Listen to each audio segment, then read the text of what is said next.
Praise the Lord. హల్లెలూయా. దేవుని నామానికి స్తోత్రాలు. ప్రభువైన యేసుక్రీస్తు వారి నామంలో మీ అందరికీ వందనాలు చెల్లిస్తూ ఉన్నాను. Praise the Lord. హల్లెలూయా. ఈ సమయంలో దేవుని వాక్యాన్ని రోమీయులకు రాసినటువంటి పత్రిక, అపోస్తలుడైన పౌలు రోమీయులకు రాసినటువంటి పత్రిక 8వ అధ్యాయము 14వ వచనంలో, ఎందరూ దేవుని ఆత్మచేత నడిపించబడుదరో వారందరూ దేవుని కుమారులు అనబడతారు. ఆత్మను ఈరోజు నేను ఆత్మీయ జీవితంలో ఎదిగిన తర్వాత ఆత్మను పొంది దేవుని ఆత్మచేత నడిపించబడాలి. ఎందరూ దేవుని ఆత్మచేత నడిపించబడతారో వారందరూ ఏమవుతారంట? దేవుని కుమారులు అనబడతారని వాక్యం సెలవిస్తూ ఉంది. అంటే ఆత్మచేత నడిపించబడటం వేరు, మనంతట మనం నడవటం వేరు. మనంతట మనం నడిస్తే ఏం చేస్తాం? మనకి ఎలా నడవాలంటే అలా నడుస్తాం, ఎక్కడికి వెళ్ళాలంటే అక్కడికి వెళ్తాం, ఏది చేయాలంటే అది చేస్తాం. అయితే ఒక వ్యక్తి దేవుని ఆత్మను పొందిన తర్వాత దేని చేత నడిపించబడాలంటే దేవుని పరిశుద్ధాత్మ చేత నడిపించబడాలి. పరిశుద్ధాత్ముడు ఆయన ఒక వ్యక్తి మీదకి వచ్చినప్పుడు ఏం చేస్తాడంటే వారిని నడిపిస్తాడు, వారిని బలపరుస్తాడు. చెప్పండి, వారిని నడిపిస్తాడు, వారిని బలపరుస్తాడు, వారిని ఆశీర్వదిస్తాడు. ఎవరైతే ఆయన చేత నడిపించబడతారో వారు దేవుని చేత బలపరచబడతారు. బలపరచబడినటువంటి వారు ఆశీర్వదింపబడతారు. అంతవరకు తనను కూర్చున్నటువంటి ఆలోచనలు, తన కుటుంబాన్ని కూర్చున్నటువంటి ఆలోచనలు, తన ఇంటి వారిని కూర్చున్నటువంటి ఆలోచనలు, ఈ ఆలోచనల నుంచి అతను దేశాన్ని గురించి ఆలోచించడం, ప్రజల గురించి ఆలోచించడం, అంటే అతని యొక్క ఆలోచన స్థరలను మార్చింది దేవుని పరిశుద్ధాత్మ. ఆమేన్. దేవుని ఆత్మ అతని మీదకి వస్తూ ఉన్నప్పుడు, దేవుని యొక్క నడిపింపులో సౌలు ముందుకు సాగిపోతున్నప్పుడు ఏం జరిగిందంటే, అతడు దేవుని ఆత్మ నడిపింపుకు దావీదు సమూయేలు గైడెన్స్ ఇస్తూ ఉన్నాడు. ఎక్కడికి వెళ్ళాలో, ఎవరితో యుద్ధం చేయాలో దైవజనుడు గైడెన్స్ ఇస్తూ ఉన్నాడు. ఆ నడిపింపులో సౌలు వెళుతూ ఉన్నంత వరకు విజయం అనేది దేవుడు ఇస్తూ ఉన్నాడు. హల్లెలూయా. నేనేం చెప్పాను? దేవుని ఆత్మ నడిపిస్తుంది. దేవుని ఆత్మ ఏం చేస్తుంది? బలపరుస్తుంది. కాబట్టి సౌలు సమూయేలు ద్వారా దేవుడిస్తున్నటువంటి నడిపింపులో వెళ్తూ ఉన్నాడు. అందుకే ఎదురులేనటువంటి నాయకుడిగా, ఎదురులేనటువంటి రాజుగా అతడు జయిస్తూ ఉన్నాడు. దేవుని ఆత్మ పాత నిబంధన కాలంలో వస్తూ వెళ్ళిపోతూ ఉండేవారు. అయితే అతను ఎప్పుడైతే దేవుని ఆత్మ నడిపింపుకు లోబడలేదో అప్పుడు ఆ యొక్క ఆశీర్వాదం దేవుడు వెంటనే తీసివేయడు.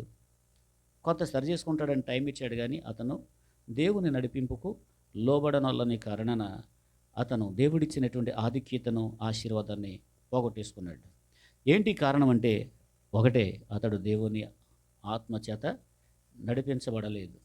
అంటే దేవుని వాక్యానికి అతడు లోబడలేదు. అయితే మన మూలవాక్యం ఏంటంటే, ఎందరూ దేవుని ఆత్మ చేత నడిపించబడతారో వారందరూ దేవుని కుమారులు అనబడతారని. మొదటి సమూయేలు గ్రంథంలో 15వ అధ్యాయంలో ఈ సమూయేలు చేత అమాలేకుల దేశానికి వెళ్ళి యుద్ధం చేయమని చెప్పాడు దేవుడు. అయితే ఇతను యుద్ధానికి వెళ్ళిన తర్వాత అక్కడ ఏది కూడా అసలు ఆశించవద్దు.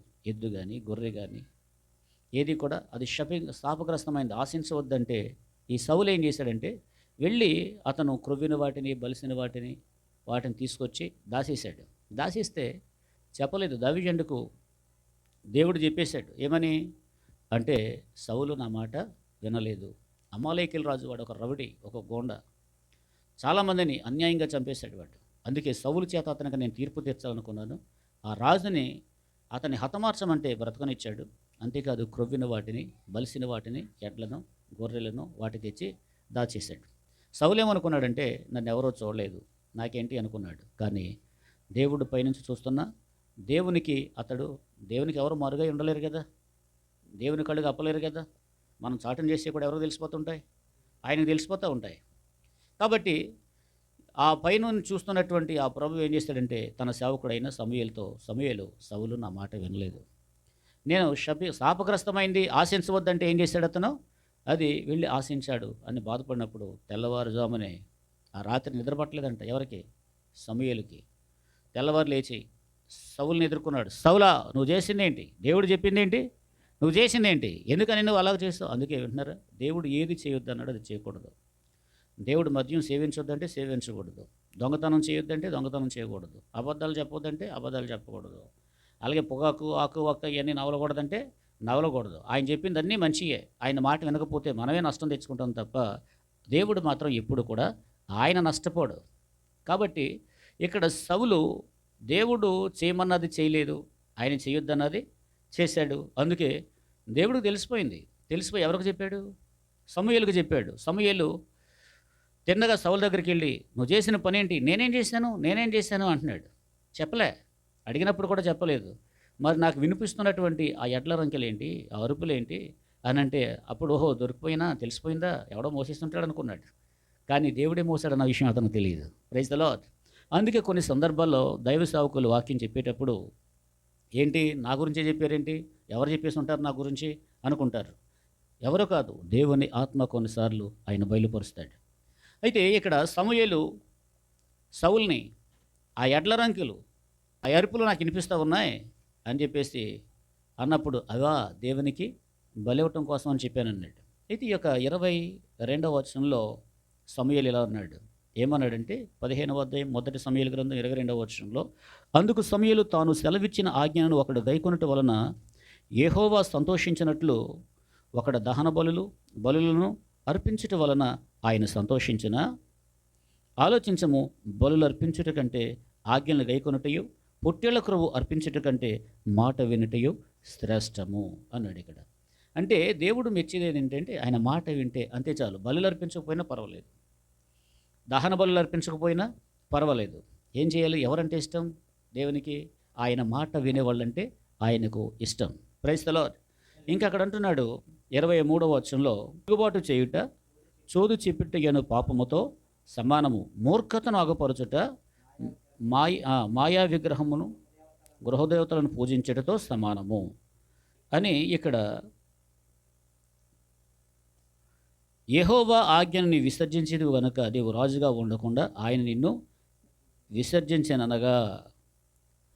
సౌలు జనులకు జడిసి వారి మాట వినినందున నేను యెహోవా ఆజ్ఞకు నీ మాటలను మీరి పాపము తెచ్చుకుంటేనే అన్నాడు. ఇక్కడ ఎవరికి భయపడ్డాడంటే సౌలు ఏం చేశాడంటే ఈ యొక్క వాక్యంలో 23లో మనం చదువుకున్నాం, తిరుగుబాటు చేయుట సూదు చిప్పుట అనే పాపంతో సమానమంట. అలాగే మూర్ఖత అగుపరచుట మాయా విగ్రహమును ఆ దేవతలను పూజించడంతో సమానమంట.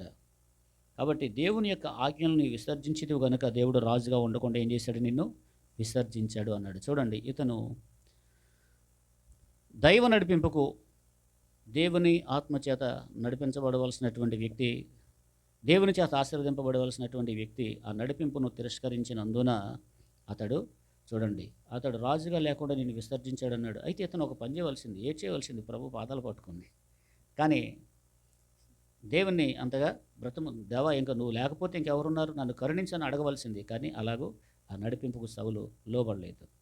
ఇతను జనులకు జడిశాడంటే ఎవరికి జడవాలి, ఎవరికి భయపడాలి, ఎవరు ఎందు లక్ష్యం ఉంచాలి. అలాగే కొన్నిసార్లు చూడండి, కొన్ని విషయాల్లో భక్తులు ఎదగవలసినటువంటి వారు కొన్ని ఆచారాలు, కొన్ని పద్ధతులు మనం వెళ్ళకపోతే వాళ్ళు ఏమనుకుంటారో, చేయకపోతే ఏమనుకుంటారో. దైవజనుడైన పౌలు గలతీయులకు రాసిన పత్రిక 1వ అధ్యాయం 10వ వచనంలో ఏమంటాడంటే, ఇప్పుడు నేను మనుషుల దయను సంపాదించుకోవాలనుకుంటున్నానా, దేవుని దయను సంపాదించుకోవాలనుకుంటున్నానా, మనుషులను సంతోషపెట్టాలనుకుంటున్నానా, దేవుని సంతోషపెట్టాలనుకుంటున్నానా? మనుషులను సంతోషపెట్టేవాడనైతే ఎప్పటికీ క్రీస్తు దాసుడును కాకయేపోదని అన్నాడు. కాబట్టి ఇక్కడ జనులకు జడిసి లేదా జనులను సంతోషపెట్టాలని సౌలు ఏం చేశాడు? దేవుని ఆ నడిపింపుకు లోబడనే కారణంగా ఆశీర్వాదాన్ని పోగొట్టేసుకున్నాడు. అలాగే మరొక వాక్యాన్ని మనం చూసినట్లయితే, దేవుడు మనల్ని నడిపిస్తాడు. Praise the Lord. హల్లెలూయా. ఏం చేస్తాడైనా? మనం నడవటం వేరు, దేవుడు నడిపించడం వేరు. అయితే మనం ఆయన చేత నడిపించబడేటప్పుడు మన స్వేచ్ఛ ఉండదు. ఏముండదు? మనకేముండదు? స్వేచ్ఛ ఉండదు. ఆయన చేత నడిపించబడేటప్పుడు మన సొంత ఇష్టం అనేది ఉండదు, సొంత స్వేచ్ఛ ఉండదు, అలాగే మన స్వయిష్టం కూడా ఉండదు. ఎందుకంటే ఆత్మ ఎలాగో నడిపిస్తే అలాగూ ఆ నడిపింపులు ఏముంటుందంటే పరిశుద్ధత ఉంటుంది. హల్లెలూయా. దేవుని ఆత్మ నడిపింపులో ఏముంటుందంటే ఆశీర్వాదం ఉంటుంది. దేవుని యొక్క నడిపింపులో మనకేముంటుందంటే చాలా చాలా ఉపకారాలు ఉంటాయి. స్తోత్రం. ఇజ్రాయేలీలు సంఖ్యాకాండంలో 9వ అధ్యాయం, సంఖ్యాకాండము 9వ అధ్యాయము 17 నుంచి 19 వరకు చదువుకుంటే, ఆ మేఘము గుడారము మీద నుండి పైకెత్తబడినప్పుడు ఇజ్రాయేలీలు ప్రయాణమై సాగిరి. ఆ మేఘము ఎక్కడ నిలుచునో అక్కడనే ఇజ్రాయేలీలు తమ గుడారములు వేసుకునేది. ఇజ్రాయేలీలు ఎలాగో నడుస్తూ ఉన్నారంటే దేవుని మేఘాన్ని బట్టి నడుస్తూ ఉన్నారు. Praise the Lord. వీళ్ళు ఐగుప్తు నుంచి బయలుదేరిన తర్వాత ఇజ్రాయేలీలు వారి ముందర దేవుడు రాత్రి అగ్నిస్తంభంగాను పగలు మేఘస్తంభముగాను వారితో కూడా దేవుడే నడుస్తూ ఉన్నాడు. అయితే ఆ మేఘం ఎక్కడైతే ఆగుతూ ఉందో వాళ్ళు ఏం చేస్తున్నారంట, అక్కడ ఆగిపోతున్నారంట. ఓహో, మేఘం ఇక్కడ ఆగిందంటే మనం ఇక్కడ ఆగాలి అని ఆగుతూ ఉన్నారు. అలాగే మరలా మేఘం కదిలిందనుకోండి, వీళ్ళు ఏం చేస్తున్నారు, మరలా వీళ్ళు రెడీమేడ్ టెంట్ హౌస్లు అన్నమాట. వీళ్ళు స్తోత్రం గుడారాలు వేసుకుంటున్నారు. టెంట్లు అనేవి అప్పటి నుంచే ఉన్నాయి. అలాగే ప్రత్యక్ష గుడారం కూడా, దేవుని మందిరం కూడా ఎలా ఉంది, అది కూడా గుడారాలతోనే అప్పటికప్పుడే టిప్ టాప్ టక్ టక్ టక్ వేసేయటం. మరలా దానికి సమర్పణ కలిగినటువంటి కొందరు లేవీలు, మిగిలిన ఇజ్రాయేలీలు ఎవరి గుడారాలు వాళ్ళు వేసుకునేవారు. వారి మధ్యలో దేవుని గుడారం ఉండేది. ఆ మేఘము అక్కడ ఉన్నప్పుడు అక్కడ వాళ్ళు ఏం చేసేవారంటే గుడారాలు వేసేవారు. ఎప్పుడైతే మరలా మేఘం కదిలిందో బాయ్ మేఘం కదులుతుంది బయలుదేరండి అని అందరూ ఏం చేసేవారంటే మరలా బయలుదేరేవారు. ఆ మేఘం మరలా ఎక్కడికి వెళ్ళి ఆగితే అక్కడ మరలా గుడారాలు వేసుకునేవారు. కొన్నిసార్లు మేఘం నెల రోజులు ఉండొచ్చు, అక్కడ 10 రోజులు ఉండొచ్చు, 20 రోజులు ఉండొచ్చు. ఒకవేళ ఉదయమే కదిలిందనుకోండి ఆ మేఘం, అప్పుడే వెళ్ళారు. సాయంత్రానికి అమ్మయ్య అని కొంచెం ప్రయాణ పడాలిక అలసట తెచ్చుకుంటున్నారు. మేఘం కదులుతుందనుకోండి, వాళ్ళకి ఎలా ఉంటుంది, సులువుగా ఉంటుందా కష్టంగా ఉంటుందా? కష్టం. అయ్యో మేఘం కదులుతుందా, బయలుదేరాలా, పిల్లలు మందలు మేము అలసిపోయాం, ఇంతలోనే కదలాలా, 2 రోజులు ఆగొచ్చు కదా మేఘం. Praise the Lord. అంటే ఇది కష్టమైందా సులువైందా? కష్టమైనదే. కానీ వారు ఆ మేఘం క్రింద నడుస్తూ ఉన్నంత వరకు వాళ్ళు ఆహారం కోసం కష్టపడవలసిన అవసరం లేదు. ఎందుకంటే 40 సంవత్సరాలు, ఎన్ని సంవత్సరాలు, 40 సంవత్సరాలు మన్నా ఇచ్చి దేవుడు పోషించాడంట. దేవదూతలు తినే ఆహారం ఇచ్చాడు. వాళ్ళు ఐగుప్తులో తొడుక్కున్నటువంటి చెప్పులు అరిగిపోలేదంట, వాళ్ళ బట్టలు మాసిపోలేదంట. అసలు మనం పొద్దునుంచి సాయంత్రం దాకా కొంచెం రఫ్ అండ్ రఫ్గా అటు ఇటు తిరిగి ఉన్న రౌండ్లు వేసామంటే చెమట కంపు, మన వాసన మనకే పడదు. అంటే వారు ఆ మేఘాన్ని వెంబడిస్తూ ఉన్నారు కనుక వారిని దేవుడు సురక్షితంగా ఏం చేస్తున్నాడు, దాచి కాచి కాపాడుతూ ఉన్నాడు. అంటే దేవుడే ఏం చేస్తూ ఉన్నాడు, వారిని మోషే అహరోనుల చేత నడిపిస్తూ ఉన్నాడు. ఆ నడిపింపుకు లోబడినటువంటి వాళ్ళు ఆశీర్వదింపబడ్డారు. ఆ నడిపింపుకు లోబడనటువంటి వాళ్ళు ఆ వాగ్దాన దేశాన్ని పొందుకోలేకపోయారు. ఎందుకు అనేక మంది వాగ్దాన దేశాన్ని సొంతం చేసుకోలేకపోయారంటే, కొరింథీయులకు రాసినటువంటి 2వ పత్రిక 3వ అధ్యాయము 6వ వచనంలో దైవజనుడైనటువంటి పౌలు ఇలా అంటాడు. 2 కొరింథీ 3:6, అక్షరము చంపును గాని ఆత్మ జీవింపజేస్తూ ఉన్నదని వారు అక్షరాన్ని చూశారంట కానీ ఆత్మను చూడలేదంట. ఏం చూడలేదు. అలాగే ఒక ఆయన మన దగ్గరికి వచ్చారు, ఒక ఫ్యామిలీ మన సహవాసంలోకి వచ్చిన తర్వాత వారు దీవించబడ్డారు. అయితే మన ఆచారం ఏంటి, మన పద్ధతులు ఏంటి, మీరు ఆ పెంకు సంఘంలోకి వెళ్తారా, పెంతెకొస్తు సంఘంలోకి వెళ్తారా అన్నారంట కొందరు. వాళ్ళు ఆగిపోయారు. వాళ్ళ ప్రారంభంలో ఇక్కడ ఆత్మీయతని మేము చూస్తాము, అభిషేకాన్ని గుర్తించాము, ఆత్మ నడిపింపేంటో మేము ఇక్కడ ఈ సహవాసంలోకి వచ్చిన తర్వాత దేవుడు మమ్మల్ని దీవించాడు అని చెప్పారు. అయితే వాళ్ళ పితరులు మన ఆచారం ఏంటి, ఆచార సంబంధమైన భక్తి, మన ఆచారాన్ని విడిచి అందులోకి వెళ్తారు అన్నారంట వాళ్ళు. మనము సహవాసం అంటే అభిమానమే కానీ పితరులను బట్టి వాళ్ళకి జడిసి వాళ్ళని సంతోషపెట్టాలని ఏం చేశారు, వాళ్ళు సహవాసానికి రావడానికి ఆగిపోయారు, సహవాసానికి రాకుండా ఆగిపోయారు. అంటే ఇజ్రాయేలీలు వాళ్ళు దేన్ని చూశారంట, మన ఆచారం. ఆత్మను చూడలేదంట, వాళ్ళు దేన్ని చూశారు, అక్షరాన్ని చూశారంట. అంటే దైవజనుడైన పౌలు ఏమంటున్నాడంటే, ఆత్మ ఏం చేస్తూ ఉంది, జీవింపజేస్తూ ఉంది. అక్షరం ఏం చేస్తూ ఉంది, వీడు నరహత్య చేసాడా, వేసేయి కంటికి కన్ను పంటికి పన్ను తీసేయి. అక్షరం ధర్మశాస్త్ర సంబంధమైన శిక్ష మనుషుని చంపేస్తూ ఉంది. వ్యభిచారం మంది పట్టబడితే రాళ్లతో కొట్టి చంపేయి అంటే అక్షరం ఏం చెప్తుంది. కానీ ఆత్మ ఏం చేస్తుందంటే జీవింపజేస్తూ ఉంది. హల్లెలూయా, ప్రైజ్ ది లార్డ్. కాబట్టి వాళ్ళు ఏం చూశారు, దేవుని ఆత్మను చూడలేదు, అక్షరార్థంగా తీసుకున్నారంటే. ఈనాడు అనేక మంది దైవ భయం లేకపోవటానికి గల కారణం, అనేక మంది దేవుని శక్తిని గుర్తించలేకపోవడానికి గల కారణం వాక్యాన్ని ఎలాగో చూస్తున్నారంటే వాక్యాన్ని అక్షరంలాగా చూస్తున్నారు కానీ వాక్యంలో దాగి ఉన్న దేవుని శక్తిని ఆశ్రయించడం లేదు. అందుకే ఆత్మను చూస్తే వాక్యం వెనక ఉన్న ఆయన శక్తిని చూస్తే ఏం చేస్తారంటే దేవుని చేత వారు దీవించబడతారు. ఆమేన్. ఐగుప్తులో అనేకమైన అద్భుత కార్యాలు చూశారు. ఐగుప్తులో దాటిన తర్వాత ఎర్ర సముద్రం పాయలైపోవటం చూశారు. అయినా మాటి మాటికి వీరు ఎందుకు దేవుని శక్తిని ఆశ్రయించలేకపోయారు అని అంటే దేన్ని చూశారు? వాళ్ళు అక్షరాన్ని చూశారు. దేన్ని చూడలేదు? ఆత్మను చూడలేదు. ఆత్మ ఏం చేస్తుంది? జీవింపచేస్తుంది. అక్షరం ఏం చేస్తుంది అంటే అక్షరం చంపును కానీ ఆత్మ అయితే జీవింపచేస్తూ ఉన్నదట. గలతీయులకు రాస్తున్నటువంటి పత్రిక 5వ అధ్యాయంలో 16వ వచనంలో మనం చూస్తే, నేను చెప్పున్నది ఏమనగా ఆత్మానుసారముగా నడుచుకొనుడి, అప్పుడు మీరు శరీర ఇచ్ఛను నెరవేర్చరు. అంటే ఆత్మానుసారంగా నడుచుకుంటే శరీర ఇచ్ఛను జయిస్తారు. హల్లెలూయా, హల్లెలూయా. ఆత్మానుసారంగా నడుచుకుంటే వేటిని జయిస్తారు?